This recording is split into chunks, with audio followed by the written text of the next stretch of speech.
ঈদের দিনের 10টি করণীয় সুন্নত। 1, ঈদের দিন আপনি মেসওয়াক করবেন, ঘুম থেকে উঠেই মেসওয়াক করবেন, এটা হচ্ছে ঈদের দিনের একটা বড় সুন্নত।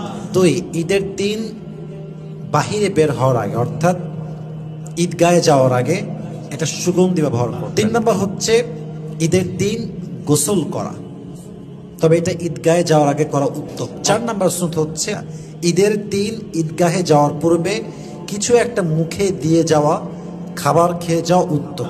5 নম্বর সুন্নত হচ্ছে ঈদের দিন ঈদের নামাজ পড়তে হেঁটে যাওয়াটা হচ্ছে সুন্নত, হেঁটে যাওয়া হচ্ছে উত্তম। তবে একটা বিষয় খেয়াল রাখবেন, যাবেন এক রাস্তা দিয়ে আসবেন আর এক রাস্তা দিয়ে, এটা হচ্ছে একটা সুন্নতের আমল, এটা হচ্ছে 6 নম্বর ঈদের দিন ঈদগাহে যাওয়ার সময় মাথা নিচু করে যাওয়া উত্তম এবং মাথা নিচু করে আমরা সকলেই তাকবীর পাঠ করব।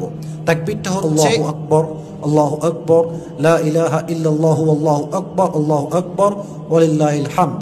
এই তাকবীরটা পড়তে পড়তে আমরা ঈদগাহে যাওয়ার ট্রাই করব। রাজি আছেন তো ইনশাআল্লাহ?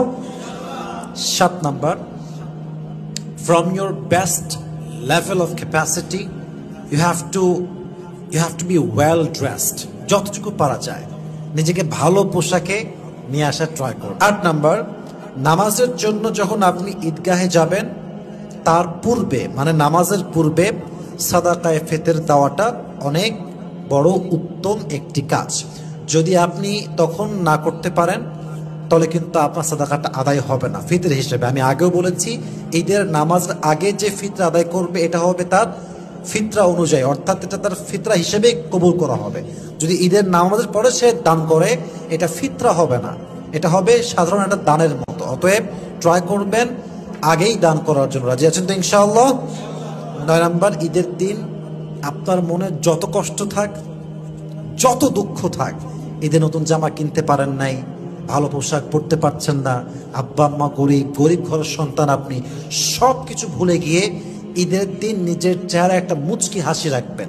ঈদের দিন সমস্ত কষ্ট ভুলে, সমস্ত দুঃখ ভুলে চেহারা একটা মুচকি হাসি রাখা, এটা হচ্ছে নবীর একটা সুন্নাহের শামিল। সুবহানাল্লাহ পড়ে সবাই।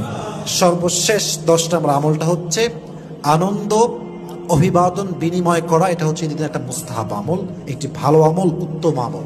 সবার সঙ্গে আনন্দ শেয়ার করা, আনন্দ ভাগ বটারা করা, সবার সঙ্গে কোলাকুলি করা, হ্যাঁ, সালাম কালাম দেওয়া, সুন্দর কথা বলা, নিজের দুঃখ শেয়ার করা, সুখের কথা বলা, একটা ভালো যে অভিবাদনটা আছে সালাম দেওয়া, এটা করা হচ্ছে মুস্তাহাব। এই জন্য আমরা ট্রাই করবো এই 10টি আমল ঈদের দিন করার জন্য। আমাদের সবাইকে 10টি সুন্নাত ঈদের দিন পালন করার তৌফিক দান করুন। সকলেই পড়া আমি।